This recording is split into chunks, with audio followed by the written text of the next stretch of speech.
We're here. I hate to sound like a broken record. Oh no! We're fans. It's one of the best things on television. Oh! Alright, we got you a whole different level. No, you didn't. We talk TV. Welcome to the show. This is podcast number 623, and I'm Libya, your host, television and film editor, and I have returning guests. Hey, it's Peter. I write for We Live Entertainment. This is Tom, and I chair visual media arts at Palm Beach Atlantic University in Florida, and also host the Screen Tom podcast on Spotify and iTunes. Hello, Malik Alamin. I'm managing director of Griot Theater. All right, Tom, hit us with the news. What do you got? Lots of news. Amazon has canceled The Sticky after season 1. Jury Duty season 2 has been greenlit and shot. Oh, that's right, because they don't tell people that they're doing it. Rings of Power was picked up for season 3, and Catherine Zeta-Jones will star in the revenge thriller series Kill Jackie, based on Nick Harkaway's novel in conjunction with Fremantle and Steel Springs. CBS, bunch of pickups. Ghost has been picked up for seasons 5 and 6, Tracker for season 3, George and Mandy for season 2, Elsbeth for season 3, Fire Country for season 4, NCIS for season 23. Good Lord! NCIS Origins for season 2, NCIS Sydney for season 3. They joined the previously renewed Matlock, which is going into season 2, and FBI Mothership for season 9. They've also ordered a Blue Blood spinoff, Boston Blue, with Donnie Wahlberg as his character relocating to Boston. Elsbeth has cast Mary Louise Parker and David Alan Grier as guest stars. Brad Winderbaum, head of Marvel Television, has said that he's looking for ways to integrate Jessica Jones, Luke Cage, and Iron Fist into the MCU. Marvel TV... No Iron Fist, boo! The show is poorly written. The actor's fine. He is not. He knows no karate. A privileged white kid playing a privileged white kid? Come on. It's perfect. But he has no... I don't believe his punches. I do not believe he has the Iron Fist. Well, Lord knows he's had enough time to get a real trainer. This reminds me, I somehow forgot to mention ABC stuff. ABC has set a Dr. Odyssey 911 crossover for March. Huh? And why would you want no that? one's surprised, they canceled 911 Lone Star because it was on Fox, and they have greenlit 911 Nashville, which will be on ABC. Got to keep that corporate synergy going. Hulu has canceled their Court of Thrones and Roses adaptation, and they picked up Paradise for season 2. Okay, well that's good, but I wanted Court of Thorns and Roses. You're not getting it. Max has canceled The Bookie and renewed The Pit for season 2. Jeremy Strong will star in The Boys from Brazil series adaptation from The Crown's Peter Morgan. And Nickelodeon, they've ordered an Avatar sequel series, Seven Kingdoms, which is set after The Legend of Korra. Showtime has announced that Peter Dinklage will join Dexter Resurrection. You're really trying to make me watch this Dexter show. You put Peter Dinklage in one of the Dinkles. I gotta watch that show. And finally, Guy has announced that Derek Jacobi, Alice Eve, Lucien LaViscount, and many, many more are joining Kiefer Sutherland and Rebel Wilson in their upcoming Christmas comedy movie Tinseltown, which actually looks kind of fun. And that's it. That is the news. All right. I gotta say, I love Ghosts. Am I the only one who watched that yes. show? I love Ghost too, but I need to catch up. I'm behind. Dude, the new season, they have done so many cool things to advance the Ghost lore. It's so good. Yeah, it's not that good. Okay, so I crazy. watched all of the British one, and I tried. The ratings are huge. I get the ratings are insane. Huge ratings does not equal quality. No, you're right. That's true, but it's a great cast. The cast is likable, and I dig the show. I've shown. I dig it. Yeah, appreciation students. I love it. But in fact, I like it so much. I know we don't talk about it, but the recent episode this week, that was one of the few episodes that I thought was kind of not great. In general, I think they knock it out of the park. This week, I was like, it's okay. It was kind of a mobster theme one, but anyways, anyways, I think it's terrific. So networks are the last ones doing 22, so they deserve some that aren't great. Let's actually get started with the shows. First up, we're going to talk Zero Day. It's a limited series. It's starring Robert De Niro. The cast is insane. Jesse So, Plemons, Angela I Bassett. wish Like the it's yeah, pretty it's writing big. like it's was pretty, seen. really, Liz really big. Kaplan. Like it's a pretty good cast. Really, Joan really. Angela Allen, Bassett. Connie Joan Allen. Britton. Yeah. Yeah, Like yeah. So really, so and I like Clark Gregg, and he plays a heavy, which blew my A mind. bad guy. So it's just they've got the cast down. So I was like, all right, we're starting at a really good spot. Let's go.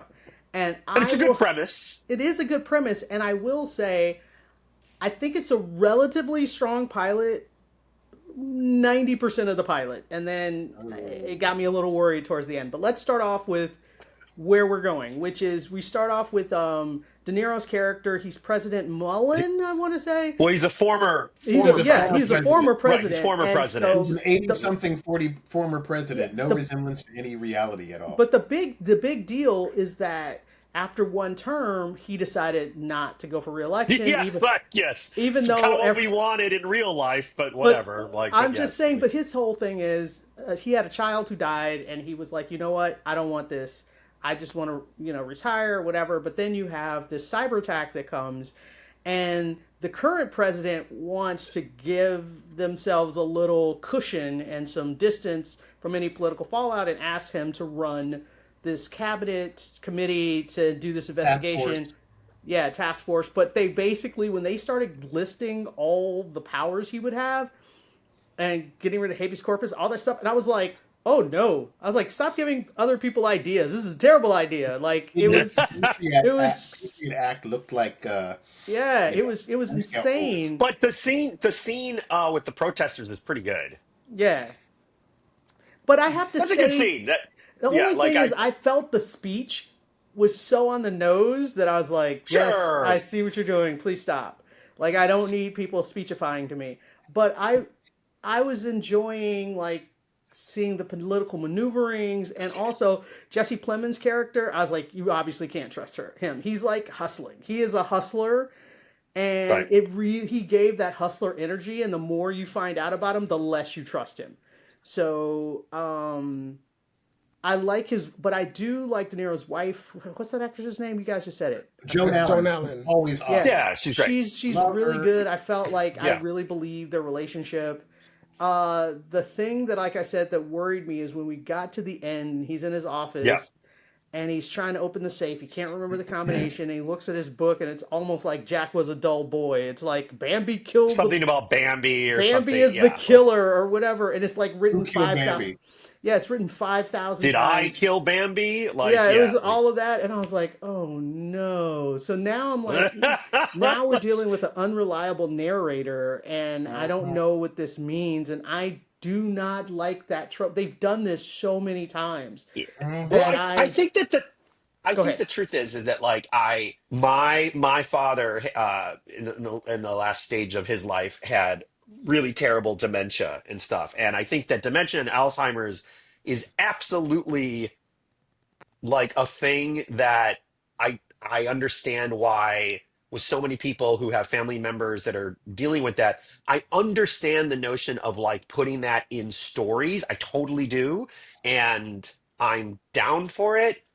It's just in this particular case, the cyber attack is already such a world disaster like type of thing that yes, doing that where it looks like because at the end he doesn't recognize is it the kitchen staff or something like Yeah, that? yeah, And they're yeah, like, yeah. that guy was Essentially. gone. Security He guard. was gone 5 years ago or whatever, and I was like, again, I'm not against using that for character study. I just think in this kind of show, I was like, I don't know if that's very compelling. because we Like, already have so many conspiracies going on. Right, you've already got so many things. I was like, sorry, Malik, Here's what were the you going thing, to say? though. That's the show, right? Yes. That's Yeah. right. We could be talking about some other show. That's not this show. This show has two Right. things happening. It's the aftermath of this deadly cyber attack Zero that killed day. thousands of people, and we don't know when the next one is coming, but the next one has Correct. been promised. That's one thing. We've also done lots of versions of that show before. The Right. second thing is we now have a very, very powerful person who is known for its competence who's dealing with Alzheimer's or some form of dementia. Dementia. And this series said we're going to put those two together and make a show. So I'm not mad at that as a premise. What our experience will be dictated by is how they execute it, I think. So Sure. I don't critique this show for deciding to put those two things together. The what they open themselves up to for criticism to me is how they execute that story that they've decided to tell. Sure, that's fair. So far, it's been kind of interesting. I like visually and acoustically how they are letting us know when he's having his moments when he's slipping. You talk about unreliable narrator. That is true, but they're also showing us, oh, he doesn't know where he is right now. Oh, the room is changing. I know I did this on another show. It's almost like Severance, like he's being reintegrated, because he's experiencing things in different locations. So at the moment, I find it kind of interesting. The one critique I would have so far around that part of the premise is who notices this? Right. And so far, it's pretty noticeable. And his chief aide, played by Jesse Plemons, clearly notices and is covering, and his wife does. Right, yes, clearly. So far, the Does the question daughter know? No. she doesn't. Nah, This is not shown us. Also, the daughter's barely around. I think they made that very, very Initially. clear that she Right. tries not to spend any time with him. Initially, But Tom is trying to. Oh, I'm let going me- to get oh, a sorry. dissenting opinion. I didn't like the pilot mainly because the attack, the most significant aspect of the attack is a woman getting hit by a railroad Train. That was amazingly low tech, and I've seen many other shows do a similar premise much better. And so they kind of like Well, really they get lip really- service to other things happening. They were like, this They happened and just this know other what thing you- happened. Right. There should have been a montage of some really amazing I mean, it's Netflix. Yeah. If they got the money for De Niro, they got money for cool special effects. I don't know. Maybe they spent all their money on De Niro. I just thought it just gave lip service to this devastating attack. Like Peter said, the crowd scene, I thought was really ham-fisted and on the nose. And the thing with I just wish I don't know. They're probably going to get complaints from people about the dementia portrayals, whatever. I just didn't think it was that compelling, considering they've got this amazing cast. It just felt like these writers don't quite know what they're doing, except for they've watched a lot of 24 and fallen into many of the same traps as 24 did. And everybody doesn't have to be dirty. Oh my gosh, everybody's got. In a show like this, you need one. I think hero. that's the thing, is that Mullen is that hero. He's the one that's not dirty, but he's the one with dementia. And so, like in the second episode, when they've verified this fact about, they've tracked down the actual hacker group that did the hack, Right. and they do the press conference, and he's like, we figured out it's domestic terrorism, and the project is called Prometheus. And I was like, where did Proteus. Proteus. And I was like, wait, did he just pull that out of his butt? Like, he pulled it out of one He of his didn't, notes. because it was top secret. It was a top secret thing that he forgot, but then because of his dementia, he thinks he remembers. He picked it up, Proteus, from his source. Right, The but dry cleaner. Yeah, but I think that's not real. I think that phone Well, call. there is something real with Proteus. It's just Yes, not he what can't, this but he attack can't remember it. So I feel like that's what I'm talking about, unreliable narrator. Every time he gets on the phone with the dry cleaner guy, it's all static, and he can't hear it, and he can't remember it, and he can't. That has been a progression. I don't know if perhaps you know something because you've watched ahead. I have not. I've only watched the first two. The impression we have is that the dry cleaner is a real source that he has used before. Right, But, I agree. But we don't know at what point it separates from reality. Correct. But again, they give us auditory clues that things are happening. And then you also see, his notes from when he just got off the phone with the dry cleaner and he's writing about who killed Bambi. So whether that is entirely fictitious or part of it was real, and then he started to separate. But I think we'll see. yeah, that's kind of my point. Is I got the impression that yes, the dry cleaner guy was a real person, but because of his memory, it's like his cook that he hadn't seen in 5 years, but we are watching it like he's that dude fixed him breakfast. So I really think that the dry cleaner guy, like the information that this phone call, we don't know when that phone call actually happened and what it was even relevant to. So that's why at the end, when the guy's coming to brief the president, he's telling her, like, yeah, his briefing was great, except he revealed this other top secret thing that has nothing to do with the cyber attack at all. And so that's why I'm like, oh, good Lord, he's now giving away secrets. Like, he's giving away top secret stuff. So, by the way, something I really, really hated is they did that old trick where they start the episode and then they rewind 3 days earlier. Yeah, that was for this particular case, that was unnecessary. Yeah, that was unnecessary. Not only that, but when we get the context of that earlier thing, it wasn't that dramatic. And it's almost like you don't trust your own story to be compelling. Exactly. You had to trick your viewers. But let's wrap this up. So next up, we want to talk Prime Target. I'm actually going to let Malik start Prime Target because this is your favorite show. Well, it's not your favorite show, but I think you like it the best of all of us.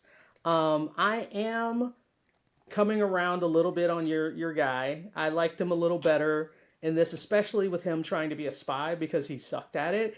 And watching him struggle on something and not be good at it, I thought was kind of entertaining. So I liked the first episode with him being undercover at the Institute and trying to get the information that they needed, but not being particularly good at it. And he got caught like almost immediately. So I thought that was pretty great. Any comments, Malik? Oh, well, you said you're going to let me start, but you did it. Well, I just ended up rambling. Sorry about that. Go ahead.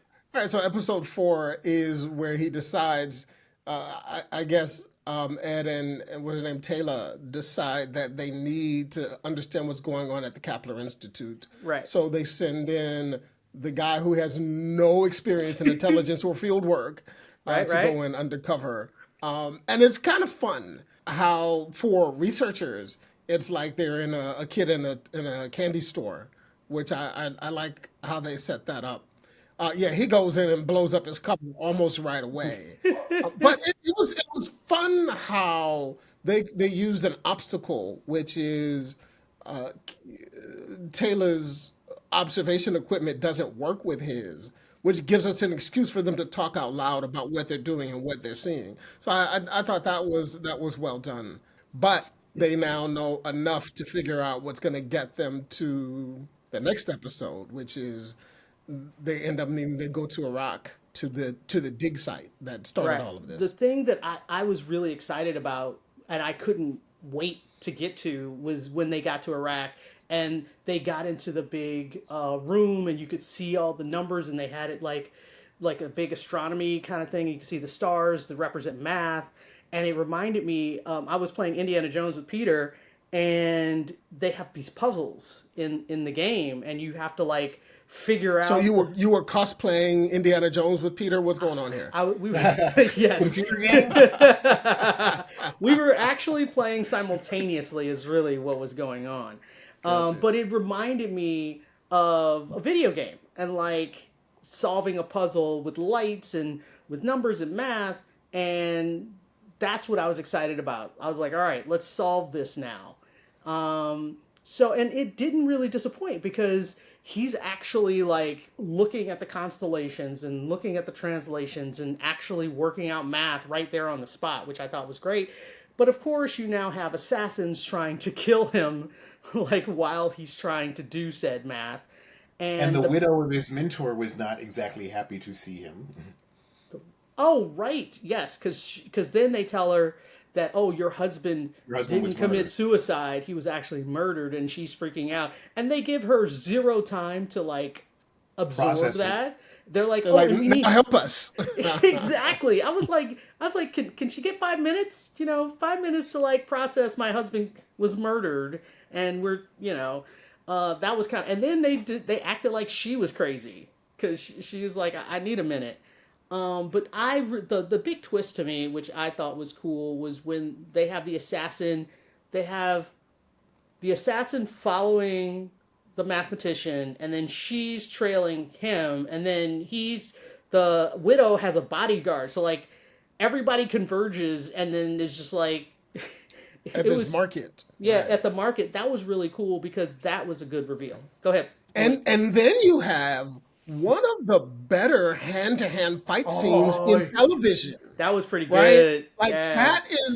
that fight choreography, you might see it in a movie, you might see it in Jason Bourne, but for a television show, that was an incredible fight scene Well, between those because two. they were both like top level. One was a top level assassin, and the other one was a top level Top assassin. level bodyguard. Yeah, top level. Like the fact that these guys are like this guy like worked with him. Like these were like top level people, and watching them fight hand to hand was fantastic. That was a real Yeah. like I didn't know who And was the going to actor win. who plays the actor who plays the guy who won that fight, because that's the only one who walks away from that fight.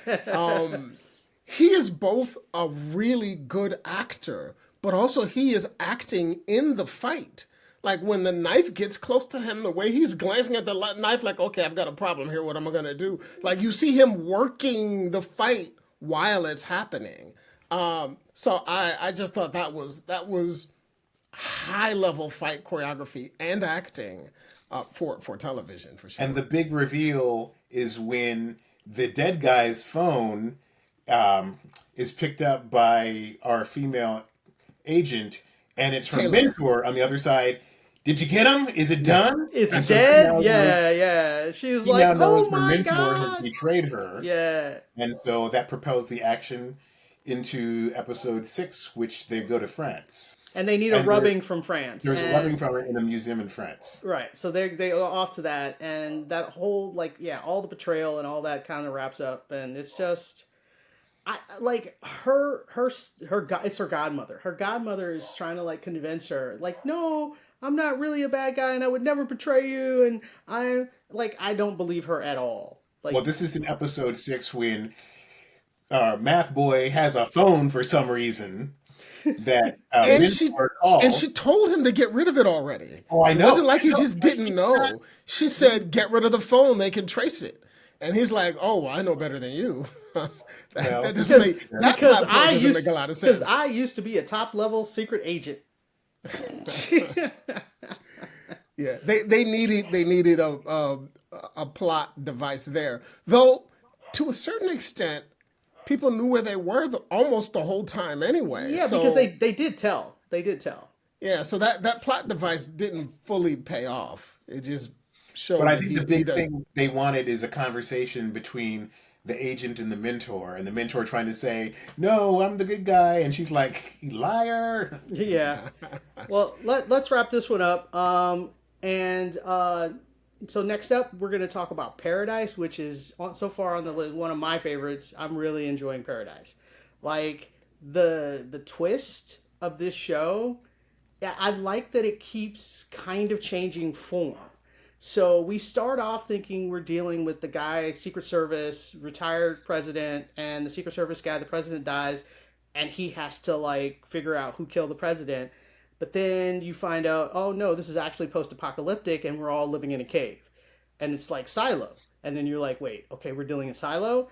And then what we have in this group of episodes we're going to talk about is they do a flashback episode where Billy, who is Xavier's second in command and best friend, you find out he used to be like a government assassin, and he got brought in by Sinatra to basically be her personal assassin to go out and kill people. And the big twist of that episode is that we find out that they sent out an expedition of like almost astronauts. They sent out these scientists to find out, after the post-apocalyptic whatever, what's life like on the surface now. And which is very Silo, by the way. Which is it very is very silent. Silo, yes. But this one is different because then Sinatra actually sends the assassin dude Billy. out to kill them. Billy, yeah. So Billy basically assassinates our heroic astronauts, which is just like, what? Like, what do you mean? And they give you all this backstory on him to let you know that he started out as a bad guy, but being friends with Xavier and the kids has made him into kind of a good guy, except he's still dumb. Because he goes up to Sinatra and is like, I'm not going to do your bidding anymore. You're going to have to send a bigger assassin than me to kill me. And of course, he gets assassinated. And By his girlfriend. but my thing about that is he does the movie or television movie trope where he goes up to Xavier and goes, I have a big secret. I'm not going to tell you now. I'm going to tell you tomorrow.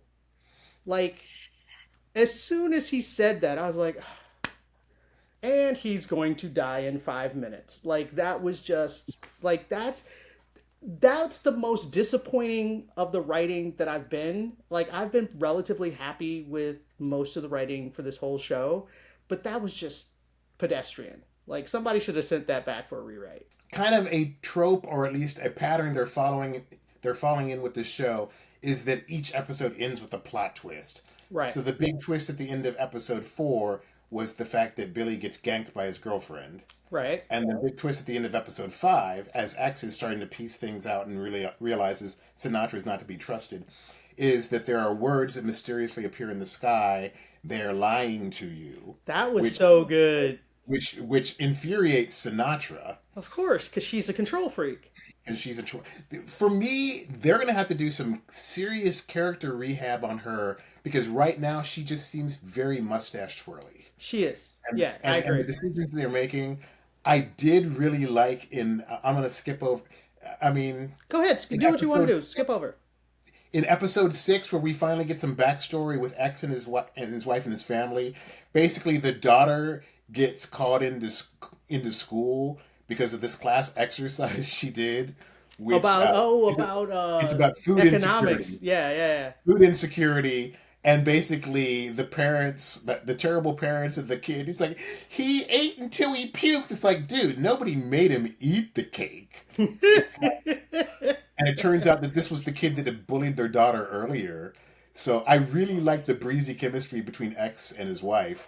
Yeah. And the big twist at the end of episode 6 is, bum, bum, bum, she's still alive. And that's no. Sinatra has claimed that she's still alive. We also heard from when we say the tablet, the tablet said that the city of Atlanta got nuked. So I don't believe Sinatra. Sinatra lies. I don't think that they're going to spend all this time with her just to have her get nuked. I think there's probably some other kind of shelter or whatever. I think that's right, because it gives the central character some motivation beyond just a lie. If the whole thing about the wife is just a lie, that would feel rather empty by the time we get to the end. So I think there is there's something to it. I'll just jump in to say, in general, I like the show. I was hoping to like it more than I do. I think that the actors do really great work. I do think that the writers aren't fully up to the show that they signed on to write. Okay. And so there are some things that, we have 2 different episodes, or maybe even 3, where X essentially says, I'm going to take her down. And he uses different versions of saying exactly that same thing. And it's just not well written from that standpoint. But a lot of it is fun to watch. So I really liked where they took the armory. That made me laugh, especially because then they left the Post-it note behind, and it was a reference to Die Hard. Like, I loved all the Die Hard references, especially because the president was like, "You've never seen Die Hard? I'm gonna make you watch Die Hard." And apparently, Die Hard was a big thing in the show Brooklyn Nine-Nine. So it's interesting that this is another show where Die Hard becomes Die part Hard of is for the ages, baby. So I loved but I liked that in this case, because in Brooklyn Nine-Nine, he sees himself as McClane, but in this show, he likes Hans Brunner better, and so he's playing that character. Hans Gruber, yeah. Oh, Gruber, thank you. So I like that he is basically manipulating Sinatra and making her think, hey, we're doing this thing, but actually he's getting her to do exactly what he wants by What he wants initiating her to all these do. protocols.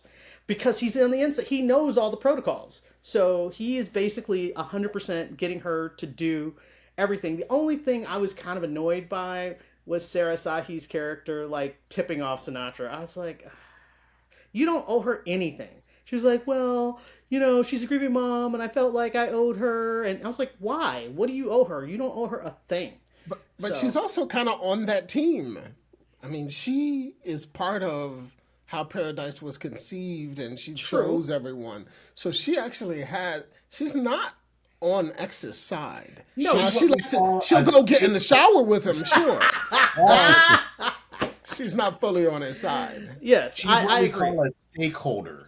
Yes, she is. But I felt, I mean, I didn't feel like betrayed because, she is her friend, but I bumped on the whole I owe her bit. Like, I bumped on that because I was like, you helped her. She didn't help you. Like, you don't owe her anything. So that was where I bumped. Anyway, but let's move on. I'm saying overall, I'm liking Paradise a lot. All right. So next show we're going to talk about is Your Friendly Neighborhood Spider-Man. Okay, so unfortunately, I only saw four, but I really like this show. Um, so I do have some just some thoughts. Like I like that the show. I'm assuming because again I haven't seen the last two, but I'm assuming what's happening is we're following Peter's story, and we're also following the what's the character's name? The one Osborne? who now he Tombstone. basically had to swap. He had Oh, to put himself into the Tombstone. gang. Yeah, Tombstone. Tombstone. Right. And I like I really like his story too. But it's interesting to me because like this is, it ultimately is it's a superhero show, and it's like when he basically goes to find his brother, and the brother's in the gang, and he's just like, ah, he's like, I'm just taking him back. And then the leader of the gang is like, you came to my house, you totally rude. And he's a member now, and he's like, fine.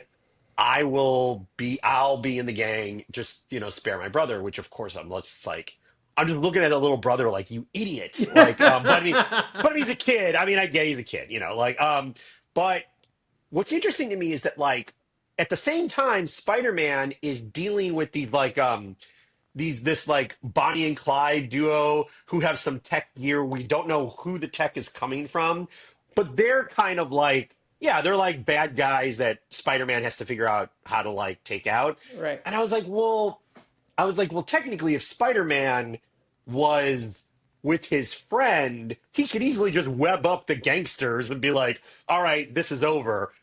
And I was like, well, that would kind of be like oversimplifying the situation, because the Correct. situation that's going on with Tombstone is it's like, well, you can't just solve it with being Spider-Man. Like, this is a harder thing. So I'm very curious to see where they're going to go with that. Like, I just hope that they don't like cheapen it, because I was like, oh, that's interesting. And then back with Spider-Man, like it's interesting to see, and maybe Tom reads way more like comic books than I do, but like it's funny, like we're at a point now in like comic book lore, pop culture, where if you bring a character like Norman Osborn in the show, anybody who knows any kind of basic knowledge of Spider-Man is like, oh Mhm. well, this is the Green Goblin, and I know what this is going to be and everything. And there's a part of me that it's Coleman Domingo, who I love, and, he's kind of being a Tony Stark where he's like, I can get you these new gadgets and blah, blah, blah. And he's like, oh, I don't know about that. Give me this new My first costume. reaction, if Norman Osborn is like, okay, well, I think we can get you better tech, a better suit, which of course, like, I like because just like the Tony Stark suit. But I'm like, well, how do you do this with people at Oscorp not being like, hey, are we making stuff for Spider-Man? Like how would that, like, is Norman gonna make it himself or something like that? And they don't bring that, at least what I've seen, they haven't brought that up. And I was like, that would be They interesting. do Like, sort of do Even that. your logic, Peter. They address your issue. as I recall, in The Dark Knight, the one with Christian Bale, I think what it is that Lucius Lucius. Fox will order more, like he'll order The specific parts. things. Like, Yeah. Right, we need a Kevlar vest. We need a whatever. What the people don't know is that it's at Wayne Industries. It's actually parts that he's using for the best. So I'm Right. like, you could maybe do it No, that no, no. way. Well, Like, What I think is interesting, though, but in addition to what you're raising, I really enjoyed the exploration and discovery of what his suit was going to look like. Right. Because when you look at each of the permutations of it, they don't look like a suit for Spider-Man. Each of He's them, like it's like, Mothman one time. Yeah. wait, so yeah. oh wait, So so we are going to Spider-Man see. could have So we're going to been. see. Just We're a going to moment. see So, different outfits. So just a Yeah. moment, Peter. So what you realize is that Spider-Man could have looked any number of ways, and what he lands on was not inevitable. And I think that's a nice little journey to go on. Although for diehard fans, it is very reminiscent of a suit Spider-Man wore when he was in the group F4, which is I an mean, adjunct. during the thing, he went through like 7 or 8 suits. He goes through a Yes. bunch of suits, and they're vastly different. So I mean, the poster for the show, he's in the normal Spider-Man suit. So I I'm know, like, but I'm just eventually saying, he's going to get the even suit. but Like, then but what's cool is they show him trying them out and trying to use them in the real world. And one of them, what was crazy, was all black and stuff, and it was all like weird. And then he saved this child, and she screamed in terror. And he That was was like, great. "Okay, so yeah, not the suit, not the suit." So I like how they actually figure out what's the correct suit. But I think the thing that's really interesting about Norm Osborn is that he comes off very charismatic, and you want to believe in him, and you want to believe he's a good guy. But underneath, they give you just enough to know that it's all Something's just, coming. yeah, that it's Well, all because just we Well, know see, the okay, history of the characters.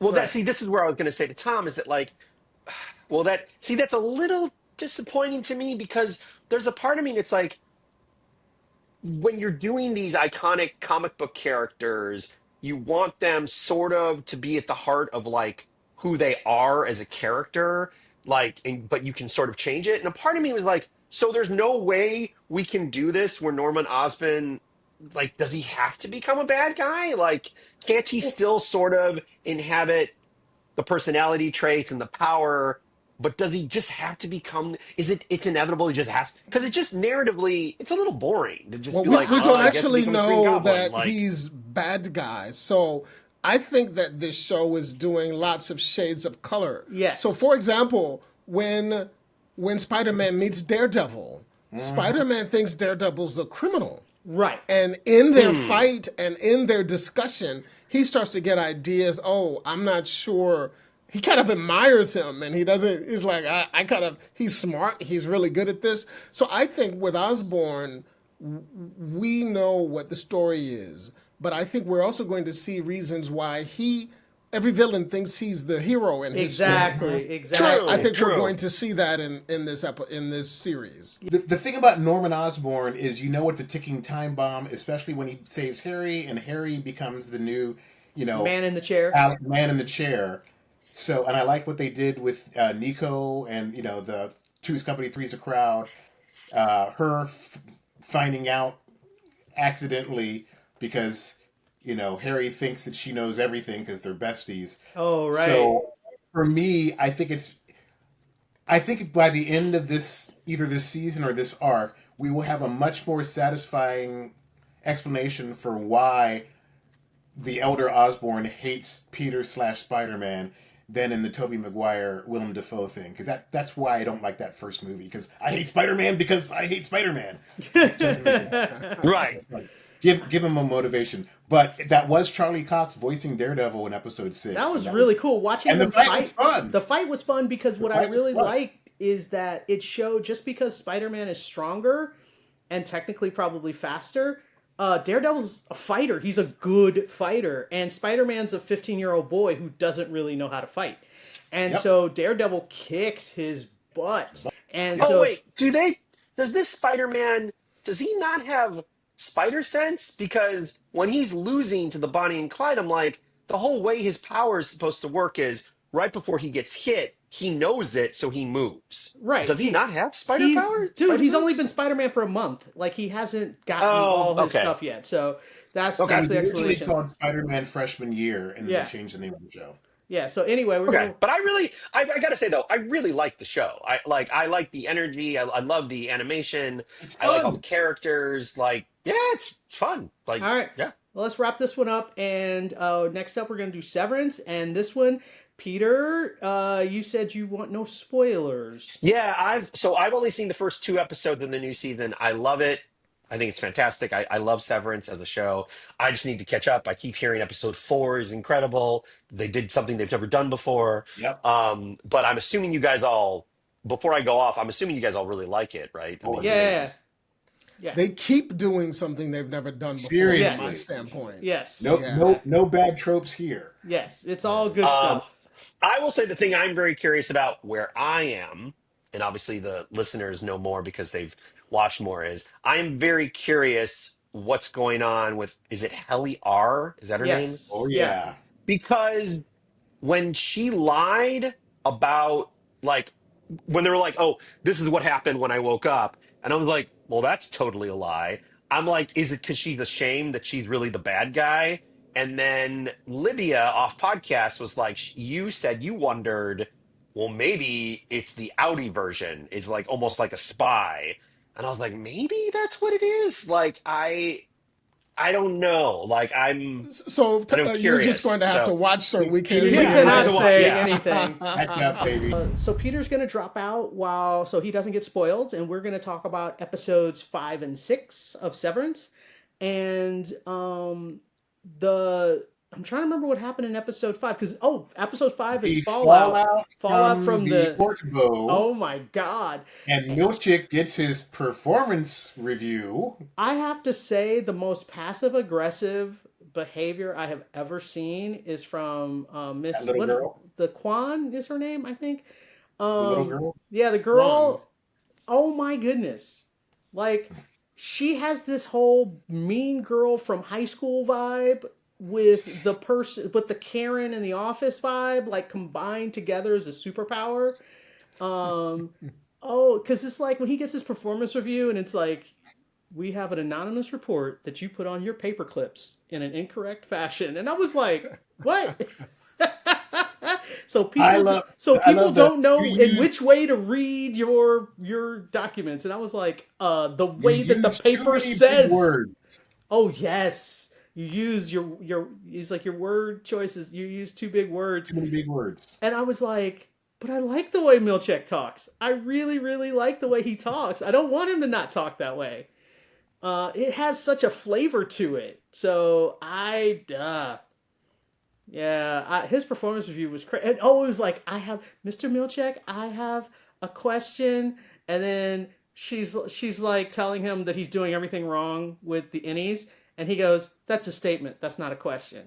And then her next thing was like, is your performance review today? And she's like, that's a question. And I was like, oh my God. I wanted to slap a child. Go ahead, Malik. I'd like to talk about the performance review and how Milchick has that moment with Natalie right ahead of his performance review. Right, yes. I'd never thought I'd be saying this about the show Severance, but that moment was the blackest moment on Severance to date. Here's why.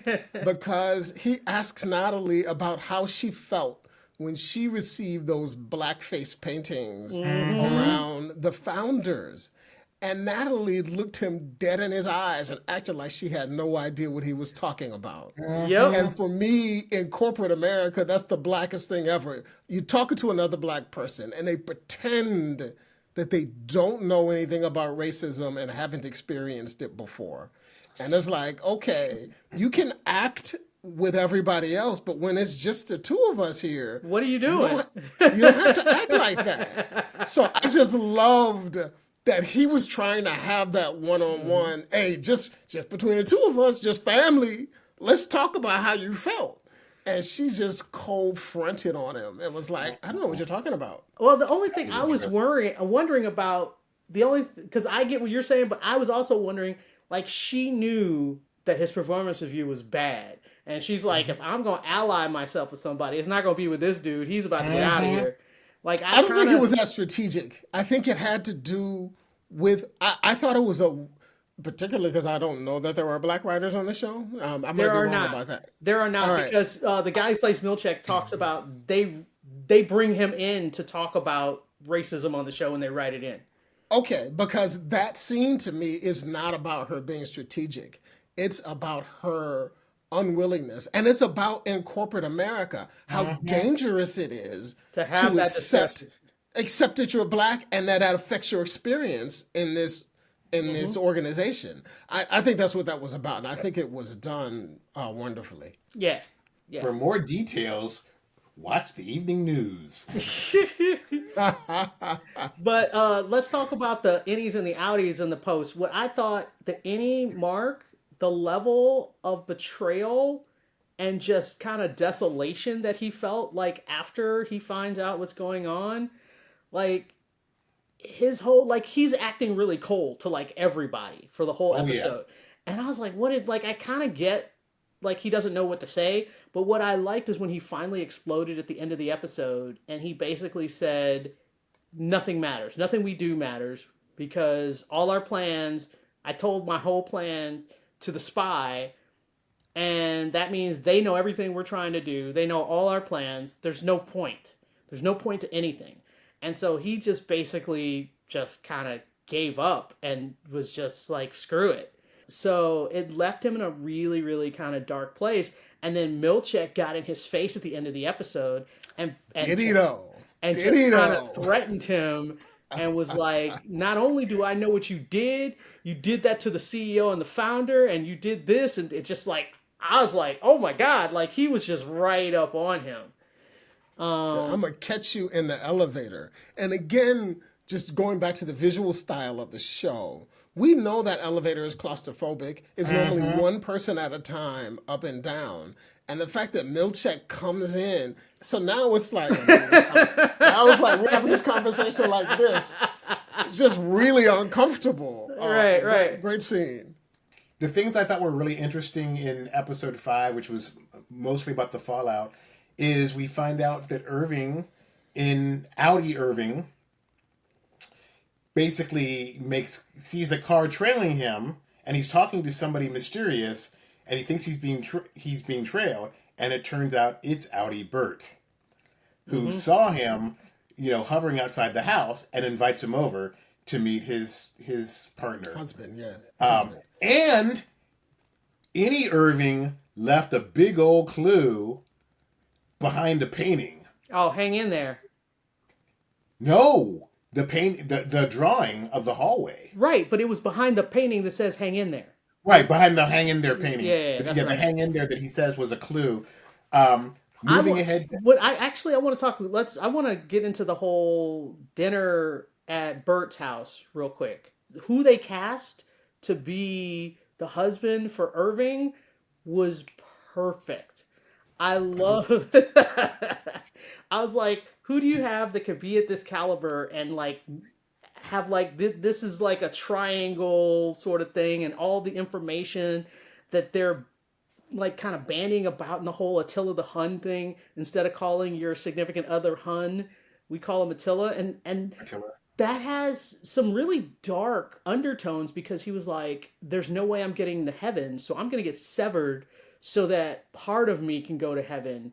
And I was like, what kind of dirty did you do that you're absolutely certain that you're not getting into heaven? Well, they give you a clue as to that in the same dinner, which is the husband accidentally says it was 20 years ago when you first did this. And they were like, hold on.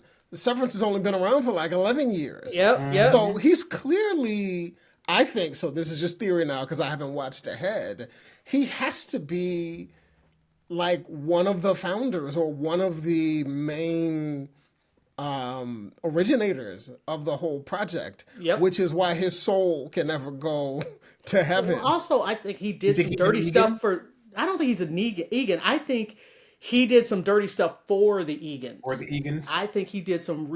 he murdered some people. Like, for him to be that certain that he's not going to heaven, he killed somebody. And so I think that the contrast between his Audi and I loved Any Burt. He was all about art. He was so sweet.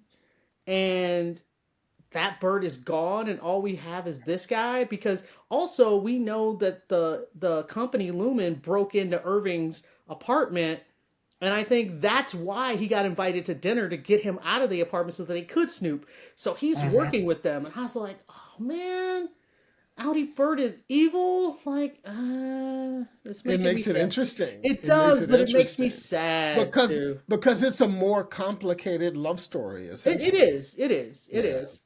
And I was wondering if they were going to become a throuple. that's what I was thinking too, because there was some hard flirting happening. I was like, There oh my was god, a there's lot. a lot happening in this Cuckoo scene. And but anyway, so what else did you want to talk about, Tom? I derailed you. The innies, I thought it was Hallie basically trying to emphasize to her coworkers that wasn't me. I've been violated. Yep. And manages to woo Mark back over. And the fact that she and Mark got jiggy in a mix. I have to give them Mark did a lot points of because playing on I couldn't figure out where they were going to go. And then when they went in that conference room, I was like, those windows, there's a whole wall of windows. What are you doing? But then when they did, I was like, oh, that's pretty good. I liked it. Well, let's just go. You talked about, on the last episode of this podcast, you talked about how season 1, they were kids. Season 2, they're adolescents. So Right. it was so appropriate that they made a tent in that yeah. conference room Very in order to child- be intimate. Yeah. That was very cool. The moment that kind of broke my heart, though, Dylan's visit with his Audi wife. Yeah. And then like- then when he's outie, she totally lies to him. Because she's cheating. She knows she's cheating. Well, that is so interesting that essentially the Annie should be with the Audi's wife. They are meant for each other. Right. She appreciates him in a way she does not appreciate her Audi husband. Correct. So yes, she's cheating, but it's almost like that part of your spirit that I appreciate and who values me, I don't have access to him. Right. But And meanwhile, Mark, because he's undergone the integration thing, Oh my God, his head and is hasn't exploding. told his sister what's going on, and is flashing between. They're not realities, but flashing between work and home. That's just great. The editors on this show deserve All the points. an Emmy. 'cause Yeah, but I was also what going they're to say doing is Helena's amazing. obsession with Mark is super creepy. Her showing up at that restaurant was not a mistake. She did that very much on purpose.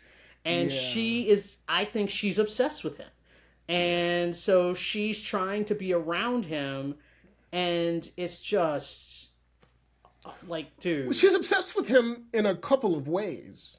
So that's not all personal. There is a strategic business aspect. component. There's a bunch of ways she's obsessed with him, but a lot of it too is she initiated that sexual act with him in the other tent, and she did it not necessarily to maintain her, because the only time she was ever honest with him was while they were having sex, and she actually said a real honest thing to him, and I think she genuinely does like Mark, and she wants a relationship with him, which is why I think she very deliberately didn't say his wife's name. She knew his wife's name was Gemma, and she called her, what's her name? Hannah. Hannah. And She I called was her like, Hannah, yeah. I was like, you know her name is Gemma. Look at you trying to throw shade. So Before we run out of time here, it's something I have to say. Go ahead. Which is also something I did not ever expect to say watching this show, Severance. Episode 6 was the first time I was rooting for Milchek. And I'll tell you the moment where that happened, when he was in the room practicing with his paper clips, Yep. and then he went to the mirror to practice using shorter words.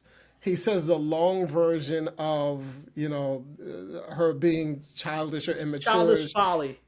Yes, and then he shortened it to, you need to grow up. And then I, watching this episode by myself, started cheering out loud. I was like, say grow. Say grow. Say grow. I'm cheering. I'm saying this out loud, watching, because his sentence gets shorter and shorter, and he's talking to himself. Yes. That, to me, is one of the most powerful scenes in this series. I mean, I love so much about the series, but I'm literally sitting by myself watching this and yelling at the screen, telling him to say grow. And then he finally says grow. And I felt so satisfied. I needed a cigarette.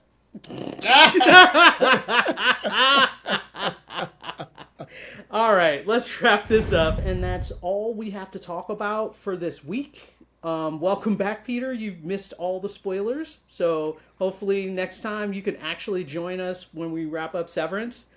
And so with that, we'll talk to you guys next time. Bye-bye. Goodbye.